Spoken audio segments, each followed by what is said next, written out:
Alors, rebonjour et bienvenue à cette troisième édition des Rendez-vous d'Histoire de Québec qui se déroule dans la ville de Québec en formule numérique revisitée due aux mesures sanitaires liées à la COVID-19. Mon nom est François Lafont, animateur et diffuseur officiel pour l'événement.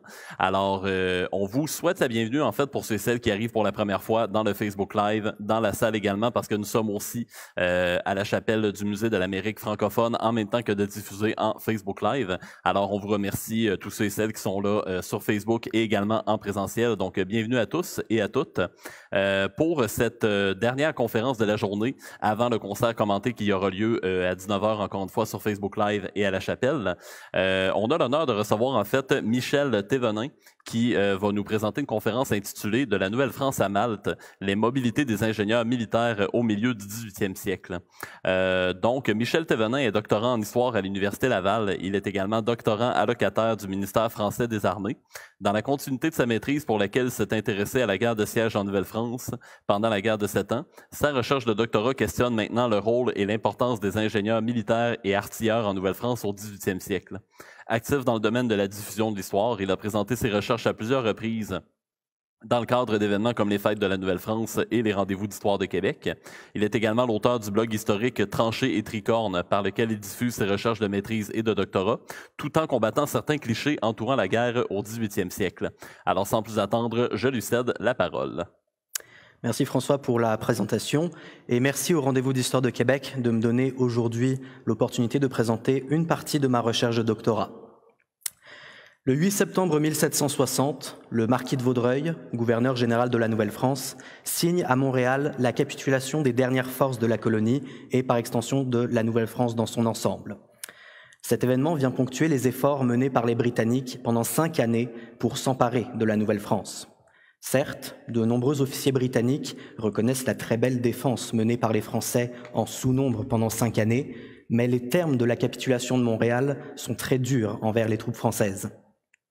Le texte de la capitulation précise ainsi que, je cite, « Toute la garnison de Montréal doit mettre bas les armes et ne servira point pendant la présente guerre ». Cette formule imposée par les Britanniques permet de replacer ce qu'on appelle ici au Québec la guerre de la conquête dans le cadre plus global de la guerre de 7 ans. En effet, la reddition de Montréal signe la fin des hostilités en Nouvelle-France, mais pas ailleurs dans le monde. Les combats continuent en Europe, aux Indes et aux Antilles, jusqu'au traité de Paris en 1763 qui met fin à la guerre. En privant la garnison de Montréal de servir pendant la présente guerre, les Britanniques décident en fait de priver la France et son roi Louis XV de plusieurs centaines d'officiers et de soldats aguerris qui ont passé 5 années à combattre en Amérique et qui pourraient combattre ailleurs pendant le restant de ce conflit. Quelques officiers français réussissent quand même à contourner cette interdiction, le principal exemple étant celui du commandant de la garnison française à Montréal, à savoir le chevalier de Lévis, qui obtient directement du monarque britannique l'autorisation de continuer à combattre en Europe. Toutefois, l'immense majorité des combattants à Montréal restent sans combattre jusqu'à la fin du conflit. Parmi ces différents infortunés se retrouvent 4 ingénieurs militaires français, dont les compétences techniques et scientifiques sont très prisées au XVIIIe siècle. Louis XV trouve tout de même un moyen détourné d'utiliser ces 4 ingénieurs militaires en les envoyant en mission auprès de la puissance neutre de Malte entre 1761 et 62. Ma présentation d'aujourd'hui ne sera pas consacrée spécifiquement à cette mission française à Malte, ne serait-ce parce qu'on en a relativement peu d'informations, hormis le fait que c'est un séjour assez court des ingénieurs français. Mais par contre, ma présentation me permettra de répondre à la question suivante. Au-delà de la circonstance de la reddition de Montréal, qui prive 4 ingénieurs militaires français de service, pourquoi Louis XV envoie-t-il ces 4 ingénieurs à Malte? Répondre à cette question, c'est en fait répondre à une autre question que je vais développer aujourd'hui, c'est celle de l'importance des ingénieurs militaires français au XVIIIe siècle et du rayonnement et de l'aura de leur savoir-faire scientifique, que ce soit à l'échelle européenne ou ailleurs dans les colonies et ailleurs dans le monde. Je vais donc articuler ma présentation en plusieurs parties pour aujourd'hui. Dans un premier temps, il me semble nécessaire de revenir sur les bases de ce savoir scientifique des ingénieurs militaires pour comprendre leur importance au XVIIIe siècle et comprendre l'importance de leur rayonnement à l'échelle européenne. Donc, dans un premier temps, je vais m'intéresser à la formation scientifique assez rapidement des ingénieurs, pour après m'intéresser au rayonnement et à la diffusion de ces savoirs français, d'abord en Europe, puis ensuite ailleurs dans le monde et dans les colonies, avec comme principal exemple la Nouvelle-France. Les ingénieurs ne sont pas une nouveauté de l'époque moderne. En effet, on retrouve des ingénieurs militaires dans toutes les armées de l'Antiquité et du Moyen-Âge, où ils sont chargés en fait de construire les machines de guerre qui permettent de prendre les villes et les châteaux. C'est seulement avec l'usage de plus en plus massif de l'artillerie à poudre à la fin du XVe siècle et au début du XVIe qu'on commence à faire la distinction entre, d'une part, les artilleurs, qui sont chargés de gérer le parc d'artillerie et les différentes machines de siège, et d'autre part, les ingénieurs, qui eux sont chargés de coordonner les plans d'attaque des places, mais également de les construire et de les fortifier.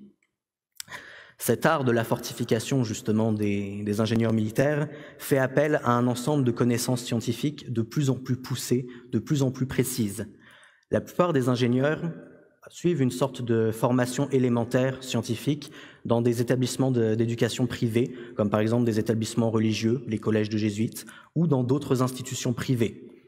Mais le métier d'ingénieur en tant que tel s'apprend plus vraiment sur le terrain, avec une sorte de système de compagnonnage, un maître ingénieur qui transmet oralement son savoir auprès de ses apprentis, qui eux-mêmes le transmettront par après à leurs disciples.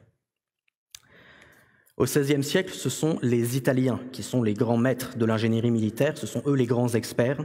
Léonard de Vinci, par exemple, avant d'être un peintre et artiste mondialement connu, c'est un ingénieur pour les compétences duquel on utilise ces compétences pour les machines de guerre, les fortifications. C'est un ingénieur parmi d'autres. Il voyage à travers toute l'Europe, en l'occurrence pour Léonard de Vinci, essentiellement la France, pour diffuser ses savoirs italiens de la nouvelle méthode de fortification. C'est seulement au XVIIe siècle, progressivement au XVIIe siècle, que se créent des expertises locales, principalement en France et en Hollande. C'est dans ce contexte que se situe la carrière du plus important des ingénieurs français de l'époque moderne, à savoir Sébastien Leprêtre de Vauban. Je ne vais pas rentrer dans les détails de la carrière de Vauban, mais pour retenir quelques chiffres, on peut noter qu'en à peu près 50 ans de carrière, soit entre le milieu des années 1650 et sa mort en 1707, Vauban a participé ou commandé au cours de 49 sièges. Il a aussi fortifié des dizaines de villes, que ce soit à partir de rien ou en renforçant les fortifications de villes déjà existantes. Il a également proposé à son maître, le roi Louis XIV, un modèle d'attaque des places avec un traité scientifique extrêmement méthodique, extrêmement rigoureux et surtout extrêmement efficace. Il a en fait, tout au long de sa carrière, essentiellement victorieuse, montré l'importance des ingénieurs dans l'art de la guerre au XVIIe, puis plus tard du XVIIIe siècle. Avec les services de Vauban, les ingénieurs en France ont réussi à avoir une certaine reconnaissance de la part de l'État, avec notamment en 1691 la création d'un département des fortifications, qui est en fait une sorte de ministère, de quasi-ministère complètement indépendant du secrétariat d'État à la guerre, du moins jusqu'au rattachement de celui-ci à la guerre en 1743, et dans lequel les ingénieurs gèrent l'ensemble des fortifications du royaume et des colonies, et en temps de guerre, collaborent avec l'armée pour les campagnes de siège. C'est avec ce département des fortifications de 1691 qu'on peut vraiment dater la naissance du corps des ingénieurs militaires français, même s'il existait quand même quelques embryons de corps auparavant. Toujours est-il qu'à la fin du XVIIe siècle, que ce soit avec ses méthodes scientifiques ou ses nombreux succès dans les sièges et les fortifications, Vauban fait figure de grand maître moral des ingénieurs militaires de Louis XIV, dont beaucoup ont appris leur métier auprès de lui. Cette supériorité incontestée des méthodes de Vauban est visible tout au long du XVIIIe siècle comme partie intégrante de la formation des ingénieurs français. Au début du XVIIIe siècle, dans les premières décennies, c'est là aussi un système de transmission orale du savoir des ingénieurs auprès de leurs apprentis, de génération en génération, jusqu'à ce que Louis XV décide au milieu du siècle de prendre en main la formation de ces ingénieurs militaires en ouvrant en 1748 une école royale du génie dans la ville de Mézières, une ville du nord de la France. Je vais rapidement m'intéresser maintenant à la formation reçue à partir de l'ouverture de cette école en 1748, non seulement parce qu'elle est beaucoup plus qualitative et uniforme, mais elle est aussi mieux documentée. Après un examen passé devant un membre de l'Académie royale des sciences pour vérifier les connaissances des candidats, les futurs ingénieurs suivent une formation de 2 années, parfois 3, au sein de l'école de Mézières. L'enseignement reçu repose à la fois sur des connaissances théoriques, des cours théoriques, mais aussi sur des ateliers pratiques qui leur permettent de tester l'ensemble de leurs connaissances et d'en acquérir de nouvelles dans des disciplines un peu variées. Les élèves suivent par exemple des cours d'arithmétique, de géométrie, de mécanique, de physique ou encore d'hydraulique. Plusieurs grands savants du XVIIIe siècle sont mobilisés pour assurer ces cours. C'est par exemple le cas de l'abbé Nollet, un des plus grands physiciens du XVIIIe siècle, qui est un des premiers à s'intéresser en profondeur à l'électricité et qui est professeur de physique à l'école de Mézières à partir de 1761. Les élèves participent conjointement à des ateliers pratiques qui leur permettent d'appréhender la fortification, le but premier de leur métier, à la fois dans son ensemble mais aussi dans ses moindres détails, que ce soit par exemple le dessin ou l'architecture, la taille du bois et des charpentes, la taille des pierres aussi. Les futurs ingénieurs mettent à profit ces connaissances acquises, que ce soit dans les cours théoriques ou les ateliers pratiques, dans un contexte militaire. En effet, à chaque année a lieu ce qu'on appelle à Mézières une école de siège, au cours de laquelle les futurs ingénieurs sont évalués à reconnaître un terrain, à le cartographier, à le fortifier et bien évidemment à mener un siège à son terme. Les professeurs de Mézières s'appuient sur un corpus théorique assez riche, assez large, assez élaboré et surtout mis à jour en fonction des publications les plus récentes et les plus qualitatives. Au début du XVIIIe siècle, les publications réellement utiles aux ingénieurs militaires étaient assez rares et surtout assez datées. L'école de Mézières peut au contraire s'appuyer sur des écrits récents et de qualité, comme par exemple les écrits de Vauban sur la fortification et l'attaque des places, dont la première édition officielle date de 1737, ou encore ces deux livres qu'on a ici à l'écran, le livre de l'abbé Dédier intitulé « Le parfait ingénieur français », publié en 1734 pour sa première édition, ou encore « L'ingénieur de campagne » ou « Traité de la fortification passagère », publié par le chevalier de Clairac, un ingénieur militaire, en 1749. Clairac s'est en effet appuyé sur son expérience pendant la guerre de succession d'Autriche, dans la décennie 1740, qui a vu un certain renouveau de ce qu'on appelle les fortifications de campagne. Donc ce ne sont pas les grandes et puissantes citadelles des forteresses et des villes, ce sont des fortifications temporaires, des fortifications faites pour défendre un point précis d'une armée en campagne. Et donc avec ce renouveau, il publie ce traité en 1749, et très rapidement, son traité devient un incontournable dans le savoir-faire des ingénieurs français, et notamment de ceux qui, quelques années plus tard, combattront en Nouvelle-France pendant la guerre de 7 ans, et qui s'en inspireront d'ailleurs pour, par exemple, la bataille de Carillon du 8 juillet 1758. Comme je l'ai dit il y a quelques instants, le savoir-faire des ingénieurs militaires repose donc sur plusieurs disciplines scientifiques, mais le cœur, le point central de ce savoir-faire, c'est les mathématiques. En effet, Vauban considérait que le langage mathématique, qu'il s'agisse de géométrie ou d'arithmétique ou de toutes les branches des mathématiques, c'est le cœur du métier de l'ingénieur, puisque c'est ce langage qui permet de comprendre et d'interagir avec l'ensemble des sciences mobilisées pour le métier de l'ingénieur, et surtout avec les acteurs avec lesquels les ingénieurs vont être en interaction au cours de leur métier. Par exemple, pour la fortification, pour la taille des pierres, c'est le langage mathématique qui permet d'interagir entre les tailleurs de pierre, les maîtres d'ouvrage et les ingénieurs. Les élèves de l'école de Mézières, mais également leurs prédécesseurs qui apprenaient un peu par eux-mêmes le métier ou dans des institutions privées d'enseignement, s'appuient donc sur des manuels théoriques de mathématiques publiés par des savants comme Guillaume Leblond, l'abbé Dédier ou encore Charles-Étienne Camus, membre de l'Académie royale des sciences et surtout examinateur de l'école de Mézières.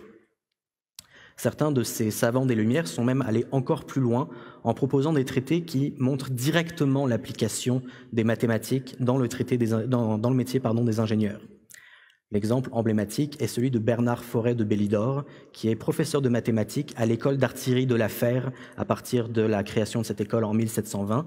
Et en 1725, il publie un traité, au nom, je trouve, très évocateur, de nouveaux cours de mathématiques à l'usage de l'artillerie et du génie, qui est utilisé tant à l'école de la Fère que quelques années plus tard à Mézières.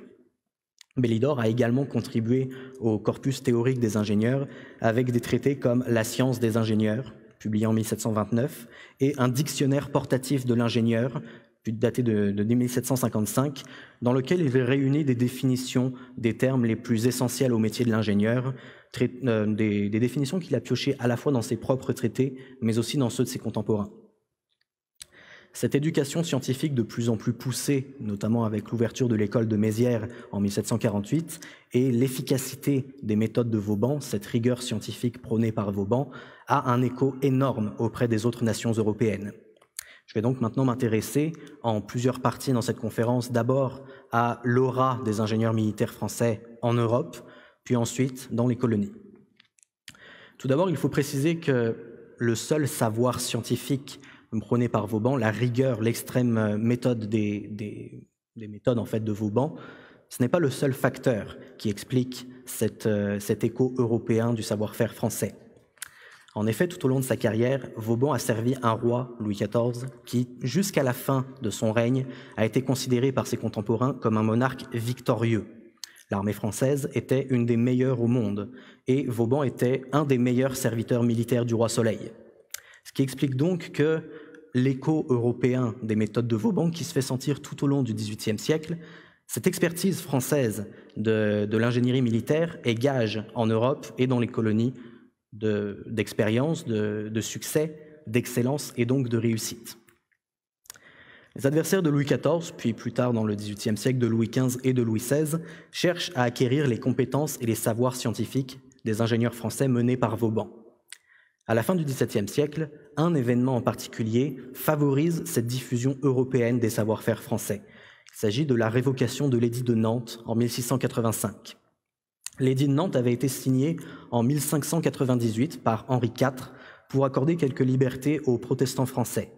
Lorsque, presque un siècle plus tard, son petit-fils Louis XIV révoque cet édit, plusieurs centaines de milliers de Huguenots, le nom donné aux protestants français, décident de quitter le royaume de France pour aller se réfugier ailleurs en Europe, essentiellement dans des nations protestantes.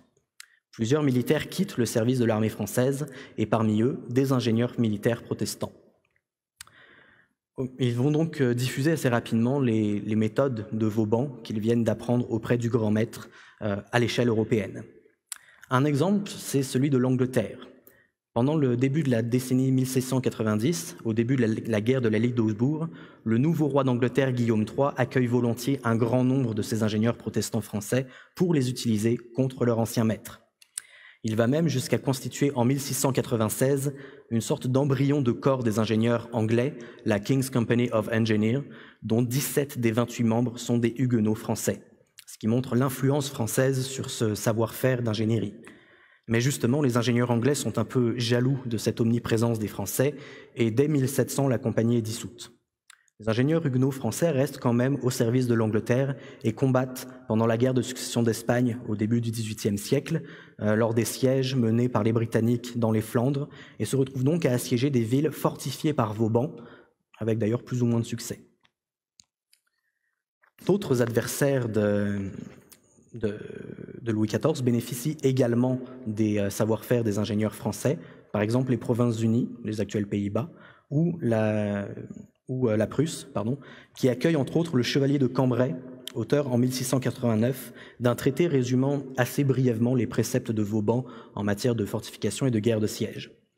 Vauban n'a justement lui-même que très peu écrit sur ces matières, mais ces manuscrits étaient jalousement gardés par les autorités françaises qui décidaient de les divulguer au compte-gouttes auprès de certains ingénieurs privilégiés.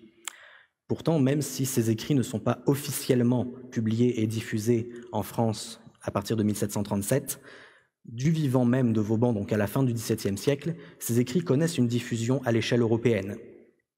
Pendant le dernier tiers du XVIIe siècle et le premier du XVIIIe, de nombreuses versions pirates des écrits de Vauban sont en effet publiées et connaissent une diffusion assez large en Europe. Par exemple, le traité du Chevalier de Cambrai de 1689 est traduit en anglais dès 1691, l'année suivante en allemand et même en russe en 1724. La traduction de traités français se poursuit tout au long du siècle, avec par exemple en 1743 l'ingénieur espagnol Ignacio Sala qui traduit en espagnol le traité de l'attaque des places de Vauban. Toutefois, Vauban n'a pas le monopole en la matière de traduction de traités théoriques, puisque, par exemple, en 1759, un ingénieur allemand au service de la Grande-Bretagne, John Müller, traduit le traité du Chevalier de Clairac de 1749. Ou encore, en 1744, Joseph Wenzel von Liechtenstein, directeur général de l'artillerie autrichienne, traduit en allemand les traités de mathématiques de Bélidor et de l'abbé Dédier que j'ai brièvement évoqués tout à l'heure. Donc pour résumer brièvement, un premier exemple de cet écho européen, de cette diffusion des savoirs français à l'échelle européenne, c'est la diffusion et la traduction d'écrits qui sont souvent de qualité assez variable, qui résument très grossièrement parfois les préceptes des ingénieurs français. Toujours est-il qu'on a quand même la trace du savoir-faire français partout en Europe à différentes échelles. Mais l'aura des ingénieurs militaires français est beaucoup plus perceptible encore avec leur influence sur la création de corps d'ingénieurs au sein des différentes armées européennes. Le XVIIIe siècle voit en effet l'ensemble des États européens se doter de corps d'ingénieurs militaires, la plupart étant sur le modèle français du département des fortifications de 1691. Pour ne citer que quelques exemples parmi les grandes puissances du XVIIIe siècle, je peux mentionner la Grande-Bretagne en 1716, la Russie en 1728 et la Prusse en 1729, mais également des puissances secondaires comme la République de Gênes en 1713, celle de Venise en 1734 ou encore le Portugal en 1763. Le pays qui montre le plus nettement cette influence française en matière de corps d'ingénieurs, c'est clairement l'Espagne. En 1700, le petit-fils de Louis XIV monte sur le trône d'Espagne sous le nom de Philippe V. Immédiatement, une guerre de succession s'ensuit et en 1704, Louis XIV est contraint d'aider son petit-fils à sauvegarder son trône d'Espagne et donc envoie un corps expéditionnaire en Espagne avec une vingtaine d'ingénieurs compris dans ce corps. Ceux-ci participent très activement aux nombreuses opérations de siège ayant eu cours au cours du conflit dans la péninsule ibérique. C'est lors de ces nombreux sièges que se couvre de gloire l'un de ces ingénieurs envoyés en Espagne, un certain Claude François Bidal, marquis d'Asfeld, futur maréchal de France en 1734, et surtout directeur du département des fortifications, donc de facto des ingénieurs militaires français, entre 1715 et sa mort en 1743. Certains des collègues du marquis d'Asfeld envoyés en Espagne contribuent aussi à la défense de l'empire colonial espagnol et se retrouvent à servir en Amérique.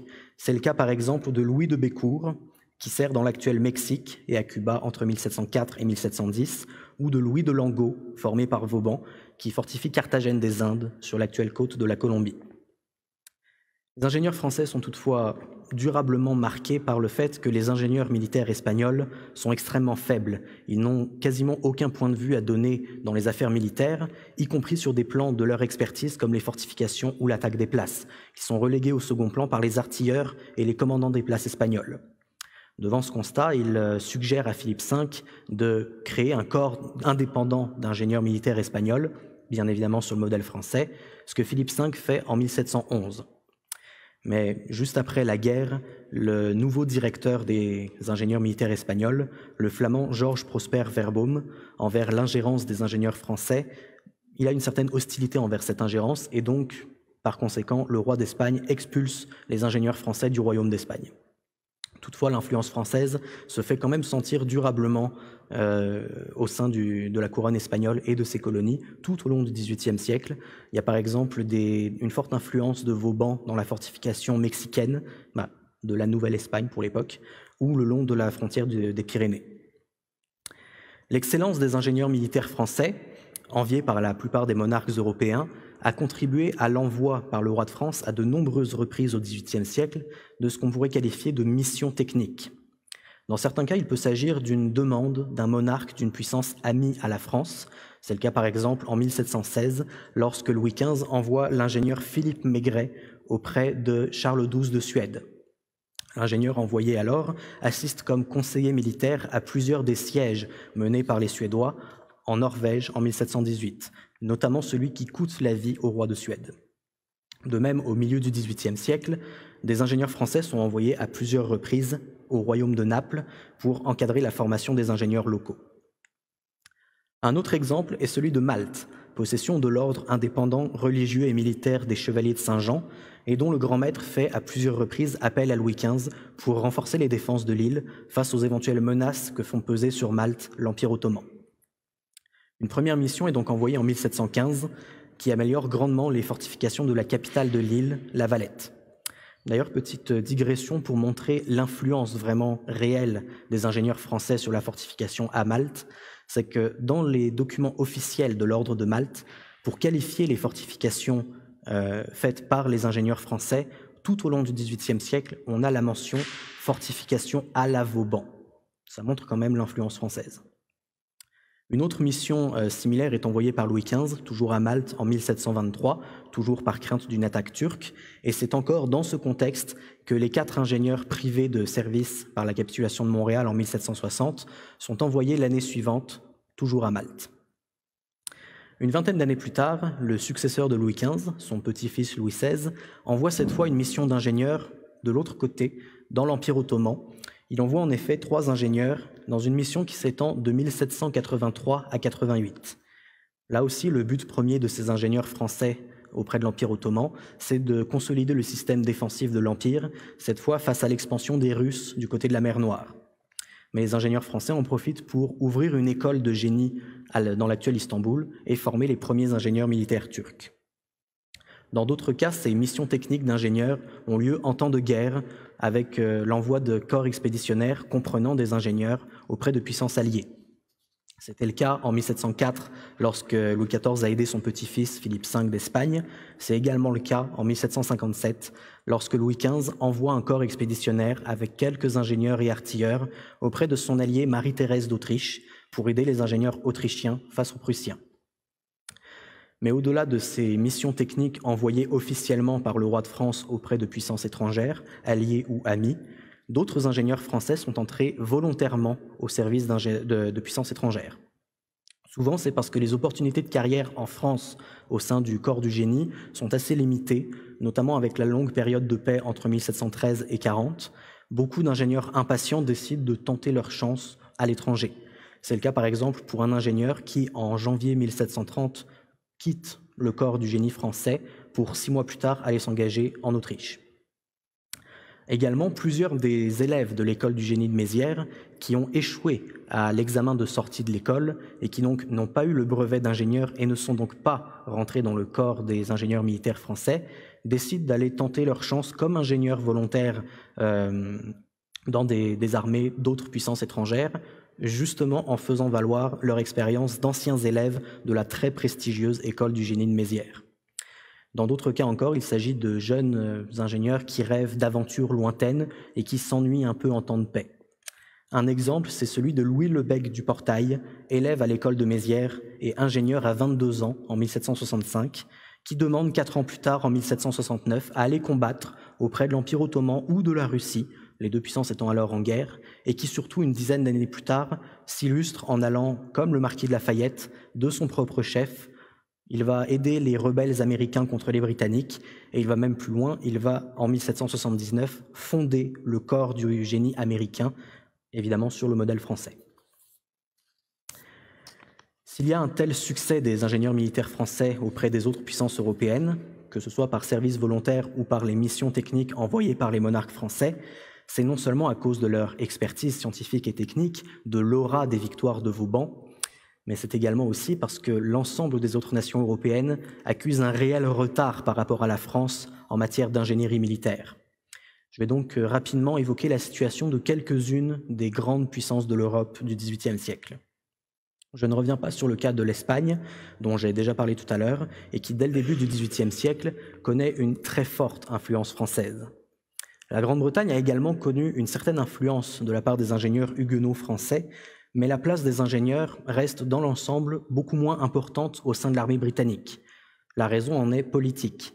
Avec toutes les guerres civiles et révolutions que les Anglais ont connues au XVIIe siècle, ils ont acquis une sorte de méfiance des places fortes qui pourraient devenir autant de points de ralliement d'un pouvoir central et autoritaire de la part du roi ou d'une volonté de restaurer la dynastie Stuart sur le trône après 1688.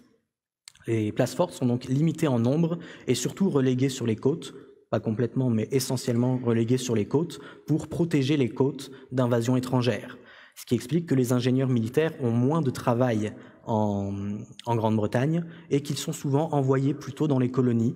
C'est le cas par exemple pour Jean Thomas, formé par Vauban, passé en 1695 au service de l'Angleterre et qui contribue à fortifier la nouvelle colonie de Géorgie à la fin de la décennie 1730. Mais il y a aussi le fait qu'en Angleterre, mais aussi en Hollande, il y a une autre influence qui vient contrebalancer celle des ingénieurs militaires français, à savoir l'école hollandaise de fortification. Avec le début de la guerre de la Ligue d'Augsbourg en 1688, ou plutôt les prémices de cette guerre, le Hollandais Guillaume d'Orange monte sur le trône d'Angleterre sous le nom de Guillaume III, ce qui entraîne une collaboration militaire des deux puissances jusque-là rivales, comme ce sera le cas quelques années plus tard entre la France et l'Espagne. Or, les Provinces-Unies peuvent compter sur les services de Menno van Coehoorn, un des plus grands ingénieurs de son temps, le grand rival de Vauban, et surtout un de ces illustres ingénieurs hollandais du XVIIe siècle, qui était tout aussi réputé que les Français, jusqu'à ce que Vauban arrive, en fait. Les Britanniques ont donc essayé d'opérer une sorte de synthèse entre, d'une part, les méthodes françaises de Vauban, avec les ingénieurs huguenots, et d'autre part, les méthodes hollandaises de Coehoorn.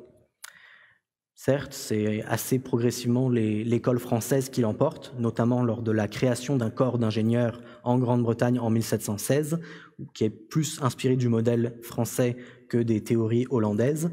Mais toujours est-il que tout au long du XVIIIe siècle, en Grande-Bretagne et en Hollande, l'influence française en matière de génie militaire n'est jamais aussi complète qu'elle peut l'être en Espagne ou dans différents États italiens. Du côté de la Russie, un corps d'ingénieurs est constitué en 1728 par Christoph von Munich, un ingénieur allemand qui a suivi sa formation d'ingénieur en France dans la décennie 1680 et qui utilise son expérience française pour essayer de constituer un corps d'ingénieurs russes compétents. Il y parvient, mais malheureusement pour lui, les ingénieurs russes restent très en retrait tout au long du XVIIIe siècle, puisque au sein de l'armée russe, c'est principalement l'artillerie qui est l'arme la plus importante. L'Autriche, pour sa part, accuse un grave retard par rapport aux autres nations européennes en matière de génie militaire. Tout simplement parce que dans la première moitié du XVIIIe siècle, ces ingénieurs sont peu nombreux, mal formés, tout ça parce que l'État des Habsbourg a du mal à donner des moyens financiers et matériels pour assurer la formation de ces ingénieurs militaires. Surtout, les ingénieurs sont répartis dans plusieurs corps locaux dans les différentes possessions des provinces des Habsbourg, comme l'actuelle Belgique, la Bohême, la Hongrie. Et il n'y a pas un corps stable et centralisé comme en France ou dans d'autres nations. C'est seulement en 1747 qu'un corps unique d'ingénieurs autrichiens est institué, mais leurs performances sont tellement médiocres qu'une dizaine d'années plus tard, au début de la guerre de 7 ans, c'est bien souvent les ingénieurs envoyés par Louis XV, donc des Français, qui doivent gérer le corps des ingénieurs autrichiens. Enfin, la Prusse connaît elle aussi un certain retard, quoique moindre que celui de l'Autriche, par rapport aux autres nations. Un corps d'ingénieurs est pourtant créé en 1729 par Frédéric Guillaume Ier, celui qu'on a appelé plus tard le roi sergent, en raison de son amour de la chose militaire et de ses efforts de doter la Prusse d'une armée extrêmement efficace, ce qu'il parviendra à faire par ailleurs.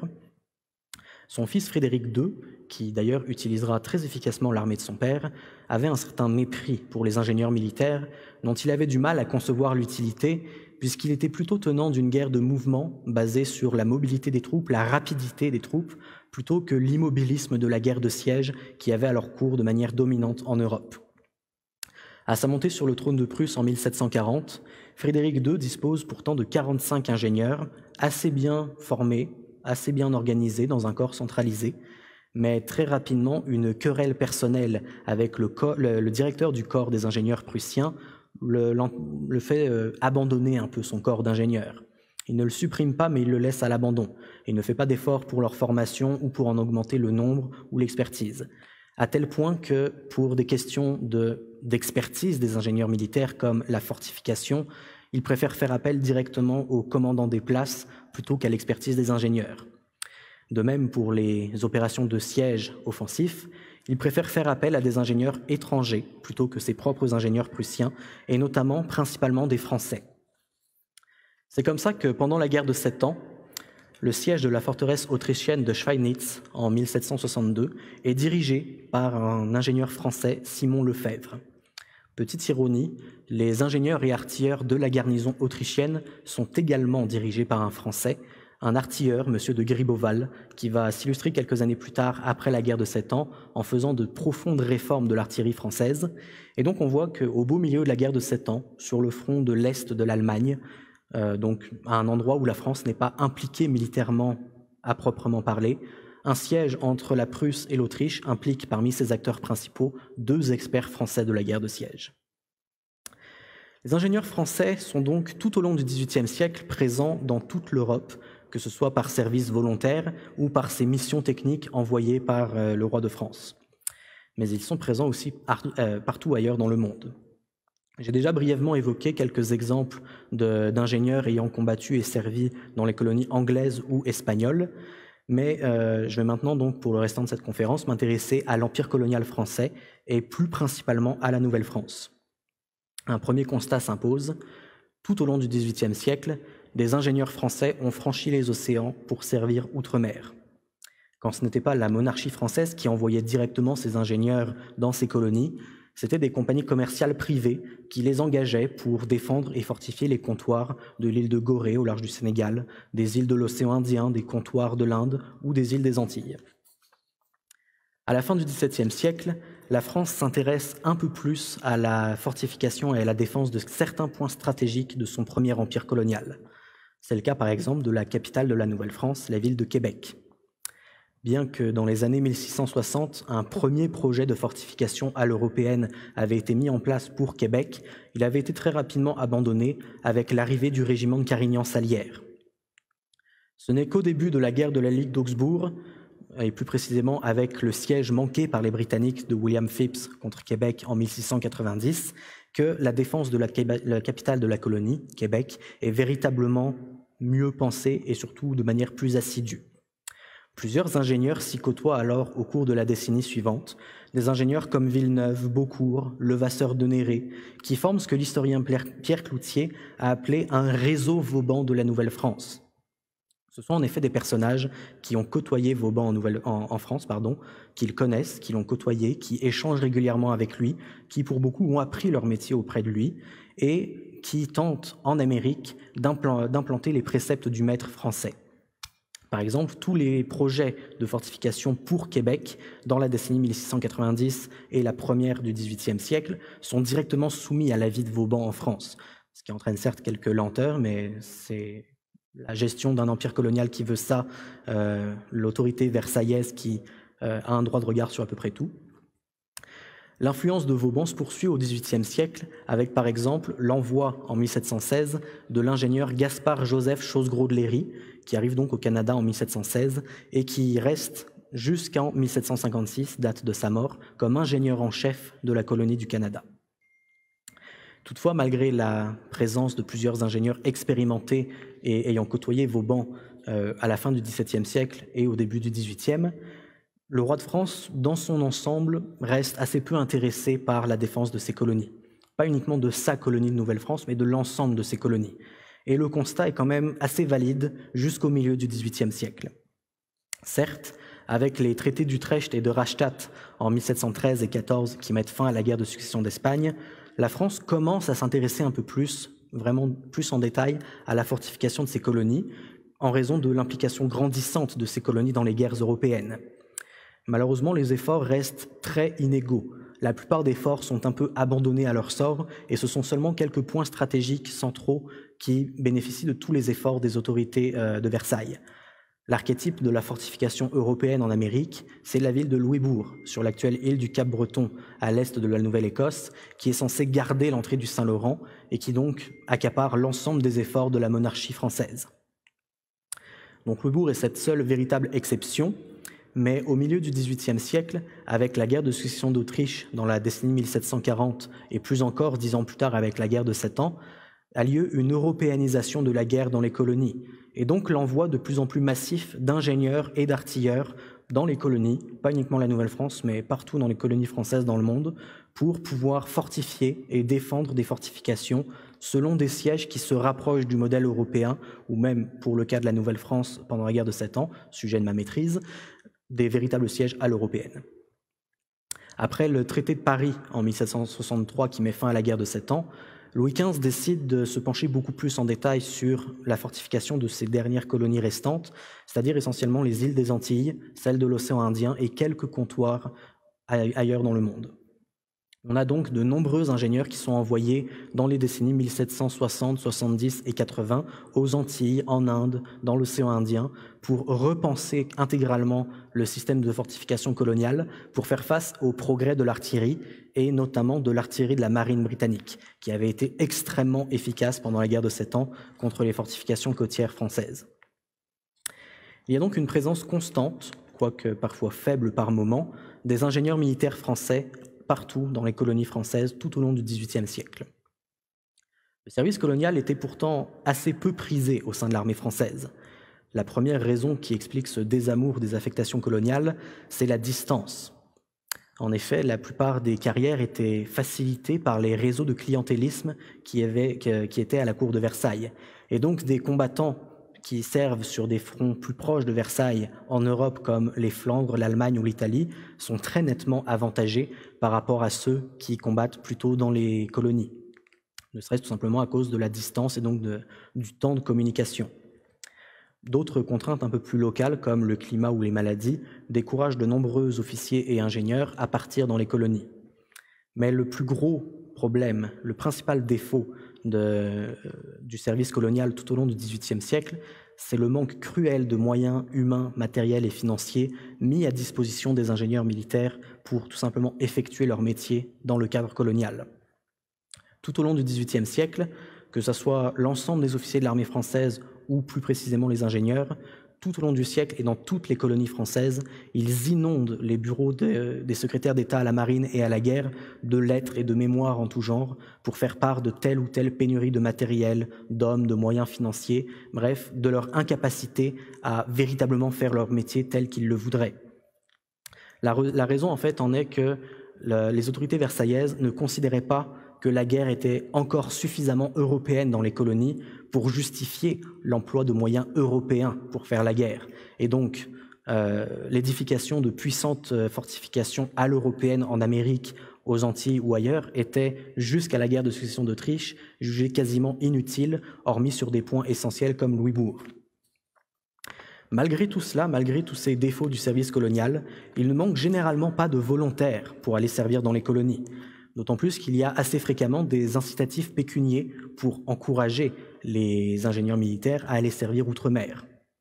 Par exemple, au début de la guerre de 7 ans, en 1756, le jeune ingénieur Jean-Nicolas Desandrouin est, sur sa demande, envoyé au Canada avec les renforts commandés par le marquis de Montcalm. Il reçoit pour cette affectation une gratification extraordinaire de 1000 livres. Pour avoir une petite idée de ce que peut représenter 1000 livres, il faut savoir que le salaire annuel moyen d'un ingénieur ordinaire, c'est l'échelon le plus bas dans la hiérarchie du corps des ingénieurs français, et ce qu'était Desandrouin. Donc un ingénieur ordinaire touche annuellement, avant l'école de Mézières, 600 livres. Après l'ouverture de l'école de Mézières, un ingénieur qui suit sa formation et qui obtient son brevet d'ingénieur à Mézières commence avec un salaire annuel et un grade d'ingénieur ordinaire d'à peu près 900 livres par année. On voit donc qu'une gratification de 1000 livres, c'est un petit peu supérieur au salaire annuel qu'il pourrait espérer au début de sa carrière en France. C'est, je trouve, un incitatif assez encourageant pour aller servir au Canada. Mais les mobilités coloniales n'étaient pas uniquement bénéfiques d'un point de vue financier, mais elles étaient aussi un moyen d'acquérir de l'expérience pour des jeunes ingénieurs en début de carrière.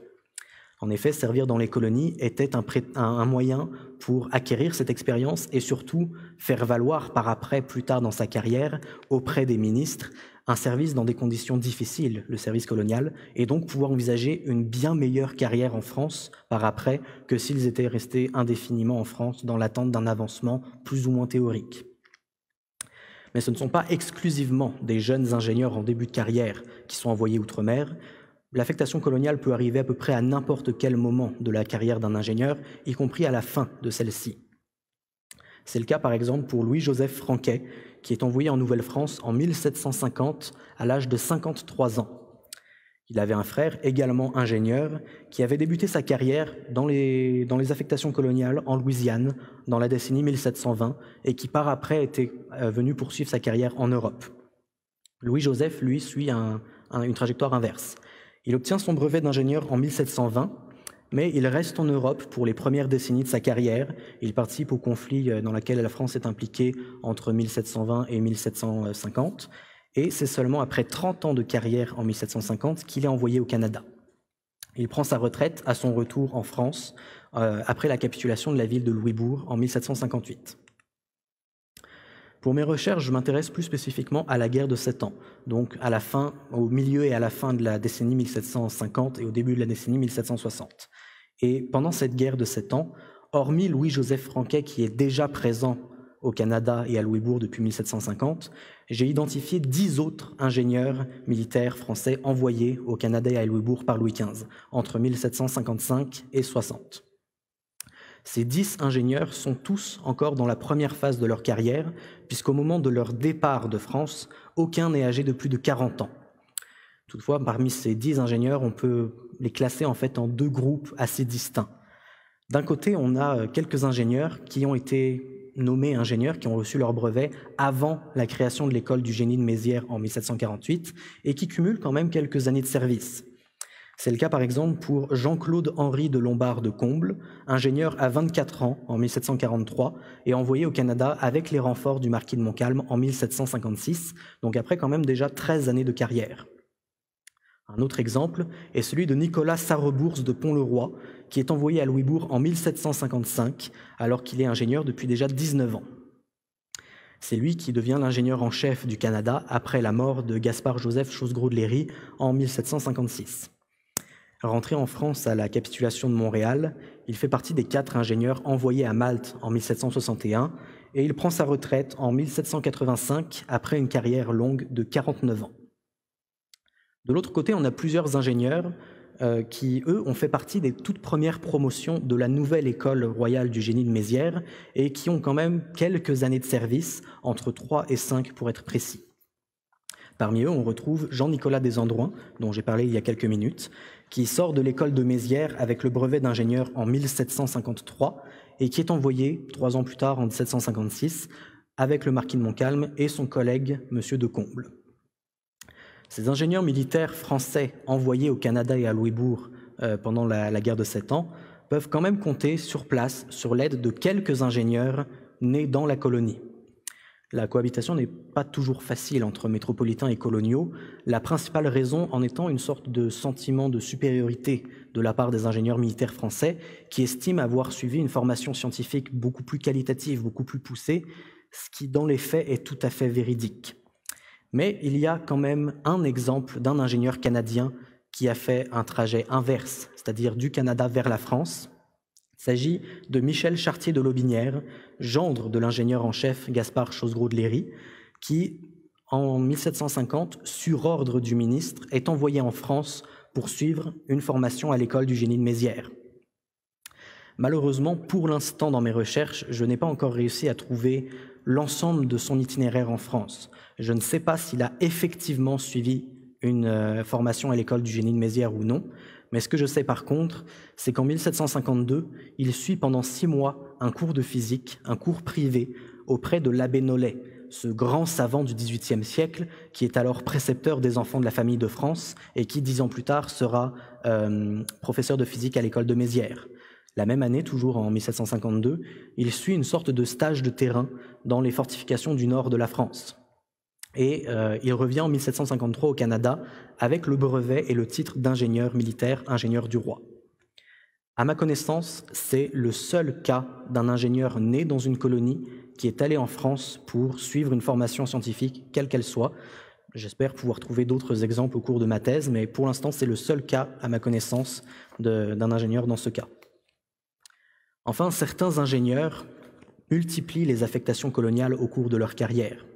C'est le cas par exemple pour 3 des 10 ingénieurs envoyés par Louis XV au Canada et à Louisbourg pendant la guerre de 7 ans.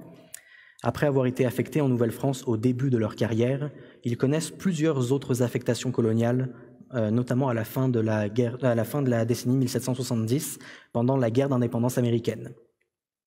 Le premier d'entre eux, de ces 3 cas que je vais vous exposer maintenant, est en fait un ingénieur qui n'a pas véritablement servi en Nouvelle-France.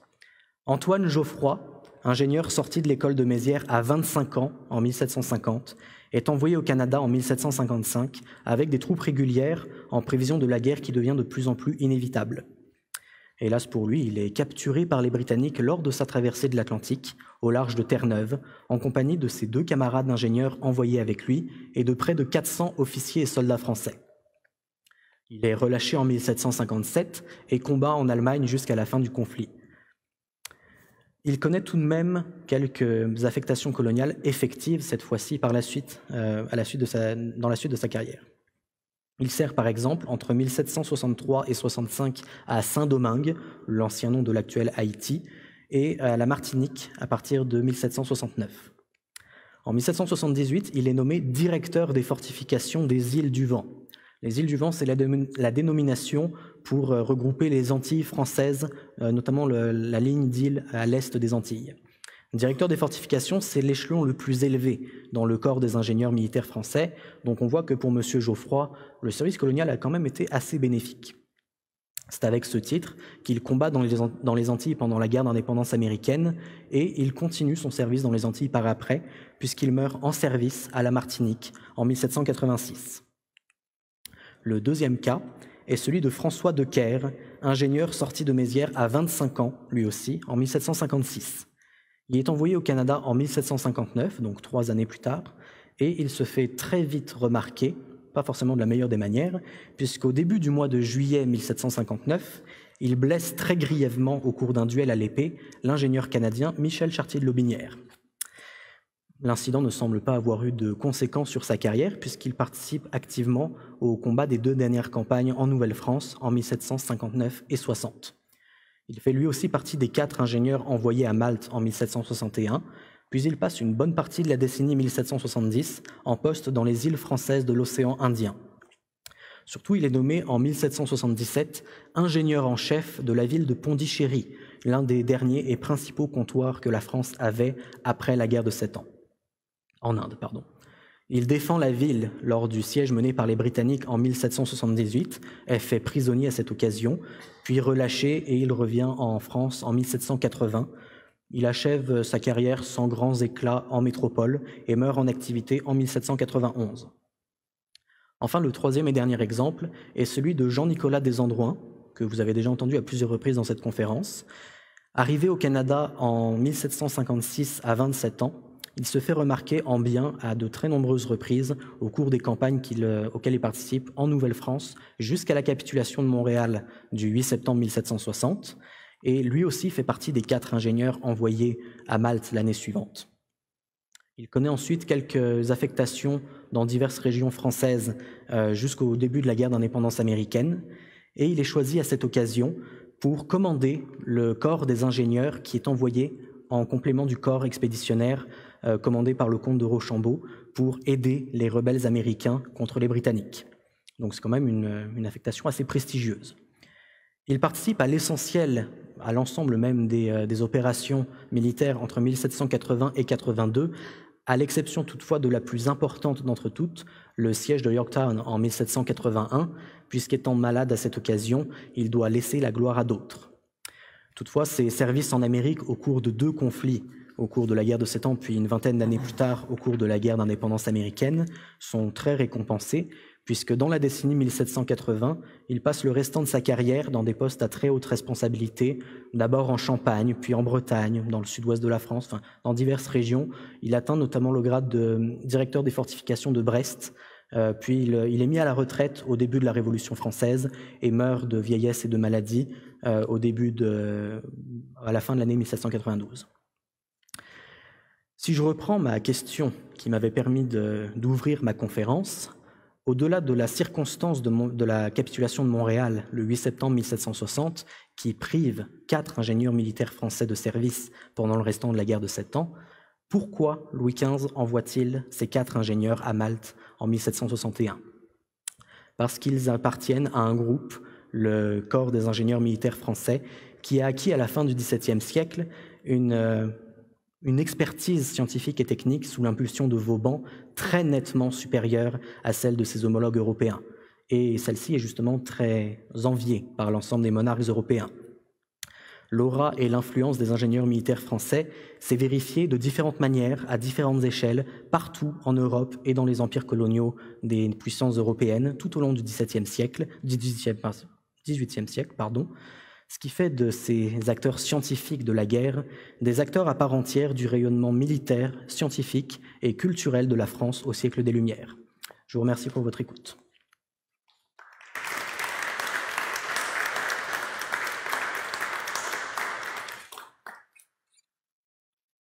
Alors, merci beaucoup, Michel, pour cette belle présentation. Et je tiens à commenter particulièrement, notamment, toute l'iconographie que tu as mis justement dans ton PowerPoint, vraiment très enrichissante, très bien présentée, bien placée, qui nous illustre justement ce que les ingénieurs militaires pouvaient penser, concevoir à l'époque, justement, dans leur plan. Donc, on va fonctionner, encore une fois, comme on a fonctionné pour les autres conférences, c'est-à-dire qu'on va alterner entre les questions du public et de la salle. On n'a pas énormément de temps pour une période de questions, par contre, mais c'est ça, si jamais il y a des gens qui veulent poser des questions dans la salle, vous êtes les bienvenus. Même chose pour le chat sur Facebook Live. Donc, est-ce qu'il y a des gens qui voudraient intervenir dans la salle? Oui, monsieur?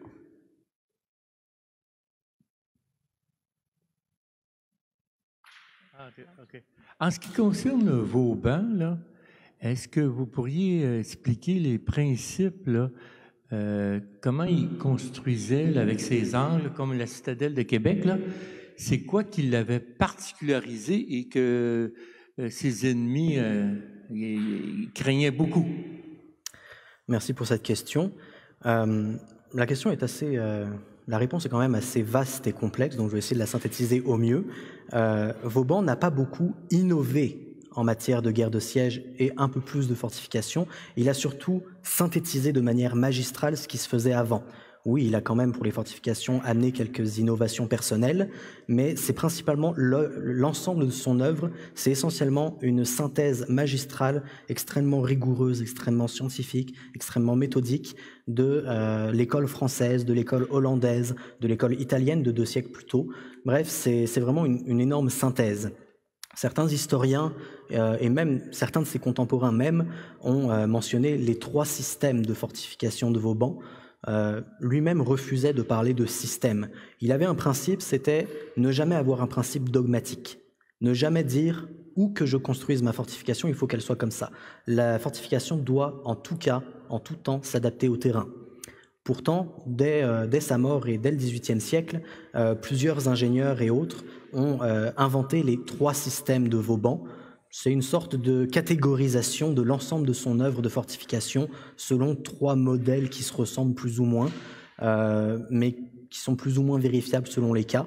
Et c'est surtout ces 3 grands ensembles de modèles de fortification qui sont suivis par les Français tout au long du XVIIIe siècle. C'est seulement dans la décennie 1770 qu'on commence à remettre en cause Vauban.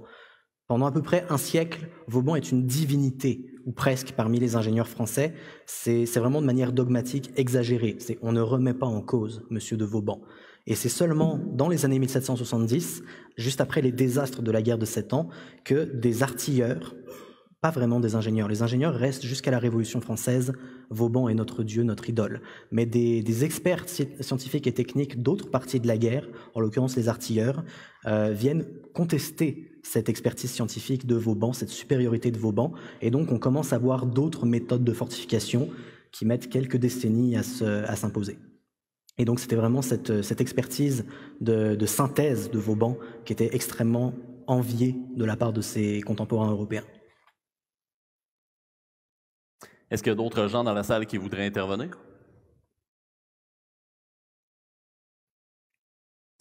Dans ce cas-là, moi, j'aurais peut-être une question pour toi.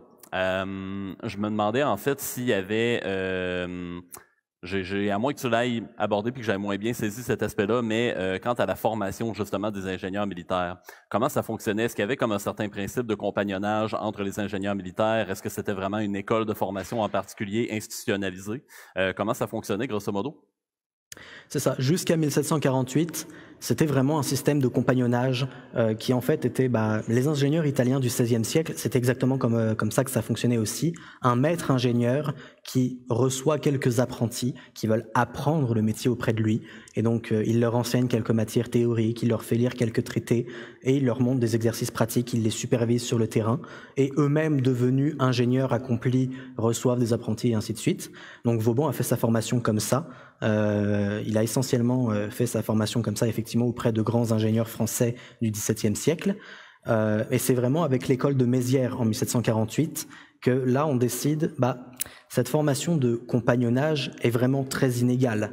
Ça dépend de la qualité du maître, ça dépend des réseaux de clientélisme. Il y a beaucoup de clientélisme dans le corps du génie au début du XVIIIe siècle. C'est essentiellement des dynasties d'ingénieurs, des familles, père, fils, frères, oncles, neveux et autres, qui se transmettent le savoir dans des cercles assez fermés. Ce qui veut dire que certains ingénieurs qui essayent d'apprendre le métier par eux-mêmes sont un peu défavorisés.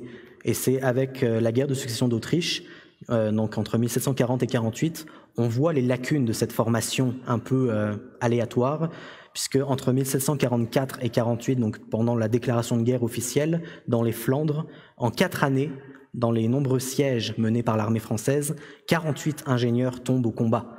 Directement au combat. C'est à peu près 1/6 de l'ensemble du corps des ingénieurs français à l'époque. Ça fait comme une certaine réaction de la part des autorités, le roi et ses ministres, de se dire il serait peut-être temps qu'on revoie la formation. D'où la volonté de faire une école en 1748 à Mézières pour donner une formation uniforme et égale à tous ces ingénieurs, et surtout sur laquelle l'État peut avoir un droit de regard. Assez faible, puisque c'est plus l'Académie des sciences qui est l'autorité morale de l'école de Mézières, mais c'est une formation par et pour les ingénieurs pour servir le roi. Donc effectivement, c'est vraiment plus, on passe d'un système de compagnonnage et de transmission orale assez aléatoire à une formation vraiment très encadrée par l'État.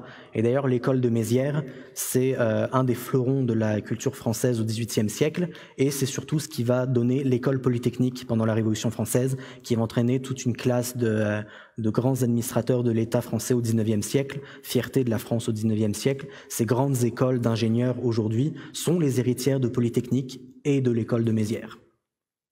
Je ne sais pas si ça répond à ta question. Oui, ça répond quand même très, très bien. Justement, tu disais que Vauban était incontestable, presque vu comme une divinité chez les ingénieurs militaires. Il devait y avoir quelques rebelles au travers de ça qui prônaient une autre école? Justement, non. Pas chez les ingénieurs français. Oui, il y avait quelques divergences parfois sur tel ou tel aspect technique et autres, mais une constante du corps des ingénieurs depuis sa création en 1691 jusqu'à la dissolution de l'école de Mézières en 1793, c'est vraiment un esprit de corps extrêmement virulent. Les ingénieurs sont... En fait, c'est un peu complexe, ils ne sont pas tout à fait intégrés dans l'armée, donc c'est un peu une logique de nous contre les autres. Vous ne comprenez pas ce qu'on fait, vous ne comprenez pas notre expertise technique et scientifique, mais on ne veut pas vraiment que vous essayiez de la comprendre, donc on se renferme un peu sur nous-mêmes. Enfin, c'est vraiment une classe arrogante au sein de l'armée, les ingénieurs. Et à la fin au milieu de la décennie 1770-80, il y a justement un renfermement encore plus grand des ingénieurs sur eux-mêmes. Les rebelles sont mis à la porte. Ceux qui ne pensent pas comme le corps du génie sont vraiment exclus. Officiellement, ils restent ingénieurs, mais c'est le clientélisme, on va nuire à leur carrière, on va faire des pamphlets contre eux et autres. C'est beaucoup plus, à partir de la guerre de 7 ans, les artilleurs qui se revendiquent comme les autres scientifiques de la guerre, les autres acteurs techniques et scientifiques qui essayent de marcher sur les plates-bandes des ingénieurs en matière de fortification, par exemple. Ce qui fait que dans la décennie 1770 et 80, il y a énormément de polémiques par mémoires et pamphlets interposés entre les ingénieurs et les artilleurs. C'est en, je ne sais plus quelle année, dans la décennie 1770, un artilleur, M. de Montalembert, qui propose un nouveau système de fortification pour en finir avec Vauban. Les réactions des ingénieurs sont terribles. C'est vraiment une polémique qui prend le devant de la scène politique en France, parmi d'autres sujets, pendant la fin des années 1770, puisqu'on est à un moment, on est dans les prémices de la Révolution française, on est juste après la guerre de 7 ans qui a été un désastre complet sur le plan militaire pour l'armée française, et on veut réformer l'armée. Mais surtout, l'opinion publique, ou ce qu'on pourrait qualifier d'opinion publique, décide d'avoir un droit de regard sur cette réforme de l'armée. Est-ce qu'on intègre des citoyens dans l'armée ou est-ce qu'on laisse une armée professionnelle et autres? Et donc toutes les polémiques de l'armée sont mises sur la place publique, et notamment ce grand duel, ce grand débat entre ingénieurs d'un côté et artilleurs de l'autre. Donc pour répondre à ta question, non, les ingénieurs militaires français au XVIIIe siècle, c'est un noyau, c'est un corps soudé. C'est vraiment une logique de nous contre les autres. Merci beaucoup, Michel, pour tes réponses très complètes et merci à toi pour ta conférence. On peut lui donner à lui aussi une bonne main d'applaudissements.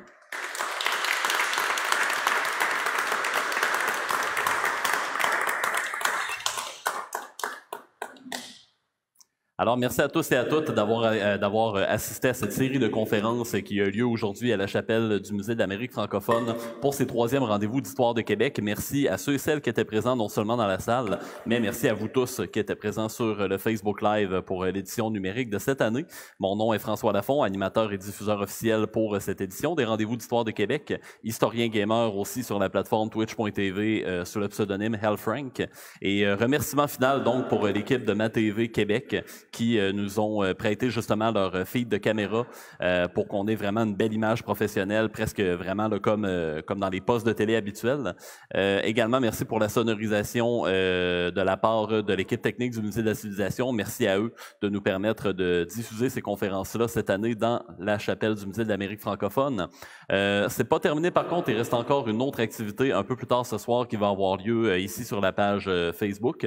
À 19h, on vous convie donc pour le concert commenté de l'ensemble Nouvelle-France, un concert musical qui s'annonce vraiment des plus intéressants. Alors, je vous souhaite à tous et à toutes une bonne pause souper ou un bon début de nuit si jamais vous êtes en Europe et que vous êtes un couche-tard, que vous êtes toujours des nôtres. Alors, pour notre part, on se retrouve donc à 19h. À tantôt tout le monde.